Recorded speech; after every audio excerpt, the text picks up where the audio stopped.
They referred to him as the ultimate hip-hop success story, a kingmaker, and a music mogul. However, that meticulously constructed picture fell apart in front of our eyes yesterday when Cassie Ventura took the stand in court. As his ex-girlfriend described events so upsetting that even the most seasoned courtroom reporters were rendered speechless, Diddy's face went white. When Cassie disclosed everything, and we mean everything, about what supposedly transpired behind closed doors, the guy who previously ruled an empire lost control of his emotions. Rachel was clearly pregnant and wearing a form-fitting brown dress when she entered the room. Head raised high, avoiding eye contact with Sean Combs, the defendant. According to him, Sean Combs oversaw everything, including her outfit, the room's lighting, and her interactions with the person she was having sex with. Just to restate the definition of a freak-off, the freak-off was basically that. About a year into their relationship, Cassie claimed to have learnt about it from Sean Combs. He called it voyeurism, desiring to see her engage in sexual activity with someone else. She also said that she did it in order to satisfy Sean Combs since she was young, at the age of 22, and because she didn't know any better. The singer is anticipated to discuss a number of topics, including the 2016 video that showed Combs assaulting her in a hotel while she was his girlfriend. Combs enters a not guilty plea. His lawyers contend that rather than being proof of sex trafficking, the video shows envy. Jurors are now hearing Cassie's thoughts on it and other facets of their 10-year relationship for the first time. Sean Diddy Combs almost owned the music industry, therefore he strode through it like he owned it for decades. The man turned musicians into superstars, constructed bad boy albums out of nothing, and established a brand that went beyond music to include media, fashion, and vodka. Diddy was the quintessential success story on paper. The man who demonstrated to the world how to make hip-hop a lucrative business. However, if you believe what is currently being revealed in court, that flawless image, that meticulously constructed persona of mentor, music visionary, and business genius, was concealing something far darker. According to reports, Cassie Ventura was living a whole different reality as fans applauded his performances, magazines featured him on covers for his financial acumen, and everyone saw his polished red carpet smile. Everyone in that courtroom yesterday was shocked by the disparity. In public, this individual portrays himself as the epitome of professionalism. Perfect grooming, custom suits, and consistently making the correct statement throughout interviews. However, the accusations? Behind closed doors, they present an entirely different image. Fans who knew only his public persona would not recognize him. How did he show up on day 2, according to court reporters? Looking just like the well-known billionaire tycoon. He nodded confidently to everyone in the courtroom as he entered, flanked by his team of expensive attorneys. The man, who occasionally smiled, appeared to be going to a business meeting rather than dealing with grave accusations from his ex-girlfriend. That assurance? It was short-lived. During the first half hour of Cassie's testimony, several witnesses detailed how Diddy's entire manner altered. The bravado vanished. The assurance vanished. Cracks began to appear in the composed business face. Diddy's legal team continually raised objections as Cassie started to detail specific instances from their relationship, seemingly in an attempt to silence her. Can you picture this? The man who negotiated huge commercial transactions, developed a billion-dollar enterprise, and managed the careers of many musicians, all of a sudden found it unable to control his own emotions in a courtroom. As Cassie spoke, witnesses said Diddy was unable to remain motionless. The balance of power has been totally reversed. Diddy was the center of attention for everyone in the courtroom when Cassie finally took the stand. It was said that his face was devoid of color, as if someone had pulled a plug. He first fidgeted with his cufflinks, then his tie, and finally just his hands. Observers in the courtroom once saw him scrawling notes and handing them to his attorneys. One of his lawyers had to raise a hand to slow him down because the notes were coming in so quickly. Watching someone realize they've lost control of the narrative for the first time in their life, one court reporter said. As Cassie gently described their connection, another person in the room commented that Diddy appeared physically ill. According to a third witness, Diddy repeatedly closed his eyes as if he couldn't stand to see Cassie or listen to her words. And this was only the start. The courtroom would soon learn the precise reason why Diddy was unable to maintain composure as Cassie's evidence went on throughout the afternoon. She was going to make a particular accusation that would rock the music business as a whole. And could ruin the legacy Diddy worked so hard to establish. He was going to have to deal with a version of the story that he could neither modify nor create. And I genuinely adored him. This refers to the possibility of both physical and psychological abuse that she may have endured. Indeed, she is undoubtedly exposing a young person who was swayed by the desire to pursue a career in recording. She signed a 10-album contract with Sean Combs' Bad Boy Entertainment and essentially talks about how she fell in love with him, was unaware of some sexual characteristics about him, and that he kind of taught her about them. You hear a young person say, I was young, I was naive, I didn't know any better, among other things. She is actually narrating the story of a woman who believed she would be with someone in the music industry who would support her career and show concern for her, but she soon discovered after the freak-offs that this was not the case. She also claimed to feel dirty after that initial freak-off, which I found to be intriguing. She was unwilling to do it. Additionally, she said that she retracted her email when she raised the possibility of speaking with the jurors about the freak-offs, to which Combs replied, "I know you don't want to do it."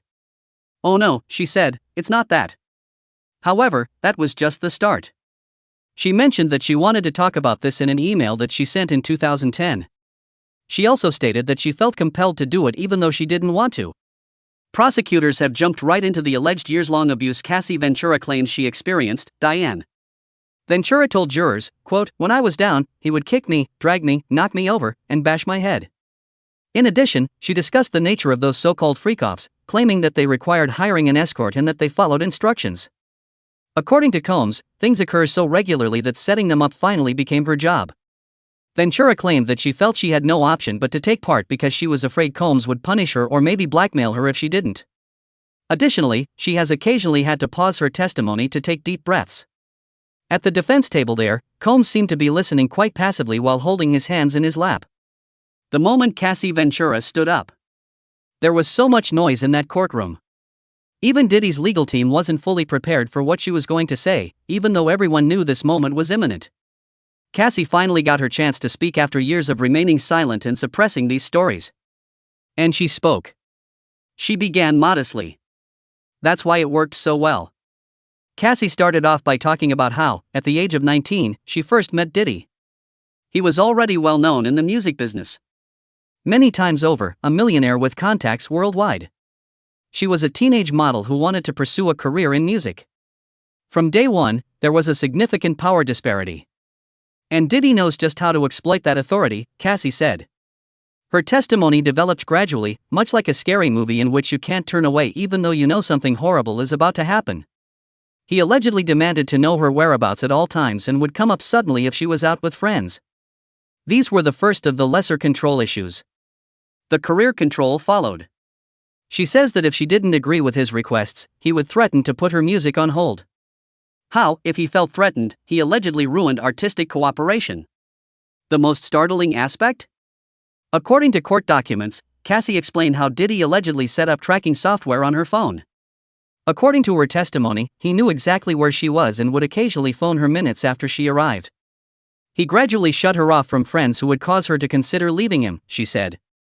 Her support network supposedly dispersed one by one until Diddy was her last remaining companion.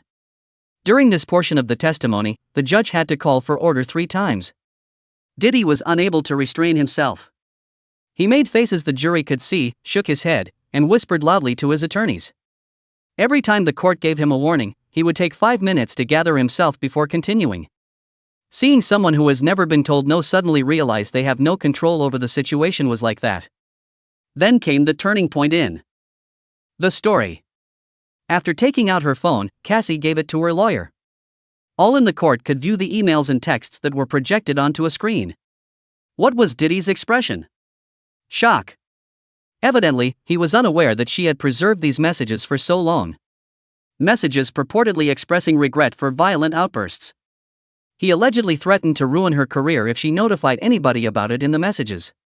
Communications that were blatantly at odds with the claims his public relations staff had been making for years. However, those were only preparatory signals. Cassie started detailing alleged physical assaults that occurred during their relationship as she went on with her testimony. As she described being flung against walls during discussions, the courtroom became silent. She recounted an event at a Miami rental home where she says he shoved her down a set of stairs. Most unsettling of all, she described in her testimony several instances in which he reportedly choked her until she almost passed out, only ceasing after she went limp. These accusations caused some jurors to react visibly.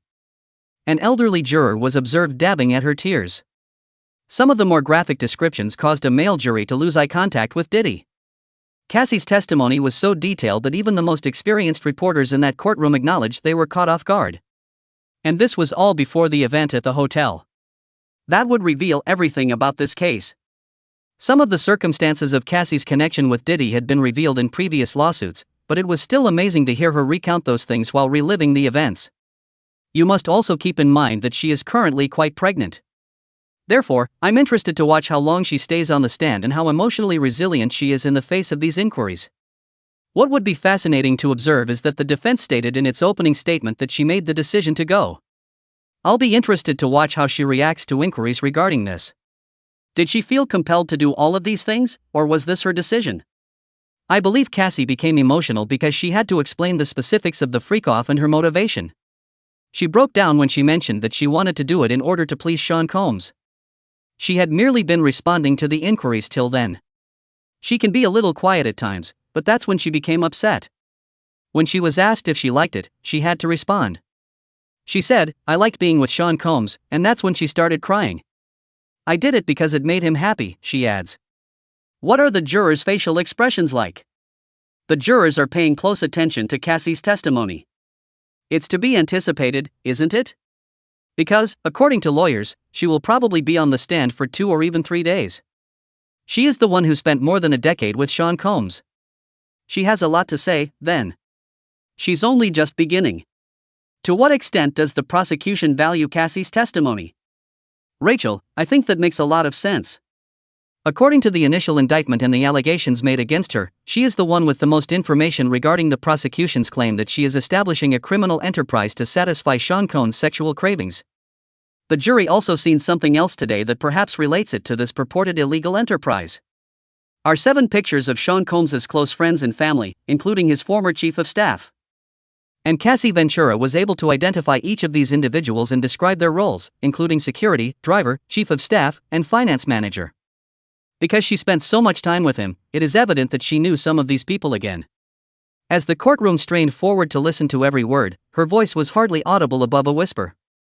She was recounting an event that had never been reported previously by the media, fans, or even gossip blogs at the Four Seasons Hotel.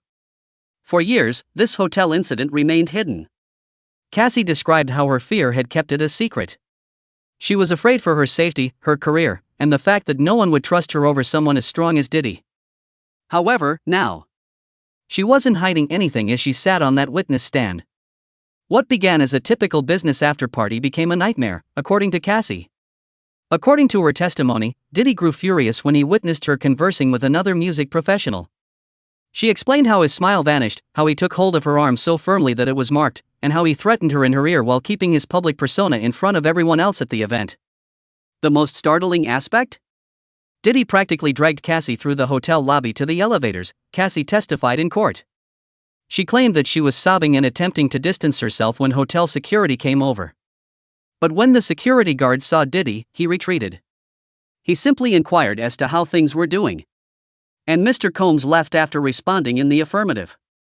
Cassie testified that he didn't even inquire as to my well-being. The pictures followed. A set of pictures that Cassie had shot of herself the morning following the incident were shown by her attorney. She has redness around her neck, a cut lip, and bruises on her arms. The fact that these were amateurish, unsteady, and obviously taken in a bathroom mirror somehow added to their unsettling quality. I took them because I was afraid no one would believe me otherwise, Cassie explained. Diddy's legal team sprang into action, doing everything they could to prevent the jury from seeing these pictures. They claimed that the images should have been turned in during discovery because they were improperly authenticated and may have come from anywhere. The pictures were shown on the courtroom screens after the judge rejected all of the objections. The jury's response says it all. A female juror was so shocked that she physically covered her mouth. 2 male jurors turned their heads aside, unable to even look at the pictures. A juror in the rear row was observed shaking her fingers and writing frantically in her notebook. This hotel event was the surprise that no one anticipated. It had not been mentioned in earlier filings or declarations. Diddy's group didn't have a prepared answer. Because they were unaware of its imminence. Everyone in the courtroom could see his lawyer's terrified expression. According to Cassie, Diddy hurled a bottle of champagne at her head, which broke against the wall and missed her by inches. She testified that he punched a hole in the bathroom door, flipped a table, and broke a lamp in his fit of wrath, destroying the hotel room. Most troubling of all, she said he took her phone, threatened to punish her if she attempted to call for assistance, and kept her from leaving the room for more than 48 hours. Everyone in the courtroom turned to stare at Diddy as this portion of the testimony came to a conclusion. The entire trial and perhaps the remainder of his career would be shaped by his response. This was not extortion. There was no coercion involved. This was agreed upon. We are aware that Cassie began dating Sean Combs as a young individual who was attempting to launch her career and who promised to support her. That she was just starting out and needed someone to help her is what the defense will say. Together, they signed their first record deal. I believe the defense will concentrate on it. And she wouldn't be where she is now if it weren't for Sean Combs. Evidently, the prosecution is claiming that he was in charge. Might have begun as a consensual. She may have been thrilled to see him at first, but in the end, he seized charge of their relationship. Her career was taken over by him. This important witness is trying to clarify all of the charges the prosecution wants to make the jury understand while she is on the witness stand. No, Cassie brought up Dallas Austin at the beginning, referring to him as a producer buddy. Therefore, I'm not sure if we'll hear from that person. That potential jurors were shown images of well-known celebrities, including Lauren London, Kid Cudi, and Kanye West. We are still unsure of how they relate to the question of whether or not they are familiar with these individuals. As a result, Cassie is still being questioned by the prosecution.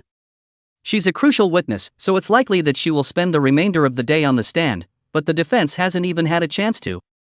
I mean, depending on the timing, that may change. We found out that Cassie called him Pop Pop and Sean Combs called her CC. What does CC stand for, asks the prosecution. She mentioned Cassie Combs. How does Cassie appear to the jury as a witness? I believe that people instinctively notice her when they look at her. That she appears to be pregnant and due any day. We don't really know, but they might feel sympathy or empathy for her in that way. We are aware that they have been told to act impartially and fairly. She is portraying herself as a witness who was attempting to determine her identity at the time and what she was permitted to be, which is the kind of witness she is portraying. Even if she is nearly 40 years old and a very different person now, you can still describe what was happening to her at the time. Attempting to win over Sean Combs by doing drugs. In reality, she's nearly arguing that she doesn't have much control. That, I believe, is the lesson. This individual makes it quite evident that she had little control over her behavior, what she dressed, or who she had sex with at that specific period of her life. She has changed since then. However, I believe she broke down in that courtroom when she spoke those specifics and even gave them some personal thought, as we witnessed today. No one in that courtroom will ever forget that moment. In front of everyone, Diddy, who made a name for himself by remaining composed under duress, went utterly crazy. The facade broke, then fractured again. And it wasn't pretty underneath. You must realize that this man has spent decades honing his public persona. The cool-headed billionaire, the smooth-talking businessman. The guy who keeps his perspiration hidden from you. But that well-maintained facade began to come off as Cassie's testimony got to its most damning parts. Hundreds of celebrity cases have been covered by court reporters, who say they have never seen anything like it. From the self-assured business titan who entered that morning to a man who appeared cornered and desperate as the afternoon went on, Diddy physically changed before their very eyes. He appeared to get smaller in his chair with every accusation Cassie made. His legal staff was putting in extra hours. Someone seated directly behind them told me that Diddy's primary lawyer repeatedly put his hand on Diddy's arm in an attempt to soothe him. One of the attorneys even allegedly handed him a note that read, "Calm" in all capital letters, but it didn't work. When Cassie related an incident at his Hampton home, Diddy became so irate that he smacked his fist down on the table. He struck it so forcefully that the courtroom reverberated with the sound. The judge abruptly halted the case and threatened to have Mr. Combs removed from the courtroom if he was unable to control himself. It briefly appeared as though he may be removed from his own trial. Witnesses claim to have seen Diddy mouthing and shaking his head non-stop whenever Cassie said something particularly hurtful during her testimony. He seemed to have forgotten that a jury was observing every move he made. It appeared to be a man who had never been called out before abruptly discovering he couldn't control the narrative, according to one courtroom observer. It was an amazing change in power in that room. Diddy was accused of controlling every aspect of Cassie's life during their whole relationship. He was unable to stop her from speaking her truth now. He was unable to cut her mic. Security couldn't take her away. He was unable to persuade his PR team. He simply had to accept it while sitting there. However, Cassie's discussion of threats was the actual tipping moment. According to her testimony, Diddy allegedly threatened to harm her family if she ever discussed their relationship. Then came the shocking revelation that no one had anticipated. His voice making these threats was captured on tape, which her attorney played for the court. Diddy lost it all at that point. "You know, that's not how it happened," he yelled at Cassie as he leaped out of his chair. In an attempt to get him to return to his seat, his legal team forcefully seized him. He kept trying to talk over the courtroom video, but 3 of his attorneys had to hold him back. The harm had already been done when the judge abruptly ordered a respite. It was seen by all. The jury, the media, the court officials, and the man who had established his reputation as impenetrable had now demonstrated his true vulnerability. Diddy appeared quite different from the person who had in the morning as they escorted him outside for recess. The mask had vanished. And it wasn't pretty underneath. When everyone believed they had heard everything, the actual bombshell was revealed. Nobody, not even Diddy, the jury, or the judge, saw Cassie's evidence coming. She had been secretly gathering evidence of what she said had occurred during their relationship for years. Diddy was unable to locate or remove the numerous locations where the text messages, emails, and pictures were kept. When Cassie revealed that she had received text messages from other celebrities who had personally observed Diddy's actions, the courtroom fell silent. Nor were they only arbitrary members of the industry. These were some of Diddy's closest friends and business partners, according to court transcripts. They had been part of his inner circle for years and had seen things backstage at events and at private parties that the public was unaware of. It was all in Diddy's face. When Cassie brought up these famous witnesses, a person seated in the gallery said he appeared physically ill. His attorneys sprang to their feet right away, voicing their loud objections and requesting a sidebar with the judge. They contended that because these messages were hearsay and weren't properly presented during discovery, they shouldn't be accepted as evidence. The judge would have none of it. Following a private study of the texts, he returned to the courtroom and dismissed all objections, stating that the messages were extremely pertinent to the case and permitting their introduction into evidence. Diddy put his head in his hands for that decision alone. He was aware of the impending event. Messages from well-known people showed up on the courthouse screens one by one. Cassie received a text from a well-known rapper following a Grammy after-party. "Are you all right? Tonight, I saw something that wasn't right. If necessary, you are welcome to stay at my house." "I've known him for 15 years, and I've never seen him act like that with anyone else," a female pop singer wrote. "This isn't typical." The most damning comments came from a seasoned producer who has collaborated with Diddy for decades. "Please call me." He had seen an incident at a studio and texted Cassie. "I can't stay here any longer." I advised him to seek assistance. "When you're safe, give me a call." Diddy's public remarks were entirely at odds with these statements. Inappropriate behavior had never been observed. That Cassie was twisting these into private issues. It was now evident to the court that people had seen the episodes, were worried, and had tried to assist her. Diddy's own messages followed. He seemed to recognize instances in texts, according to screenshots. "I apologize for last night. When I drink, you know how I get. It won't occur once more." He sent another text that said, "Just name whatever you need to make this right. You want a new apartment, a new car, anything." A third batch of messages revealed what appeared to be attempts to use money incentives to keep occurrences quiet. "Tomorrow, my lawyer can prepare the necessary documents. 2 million.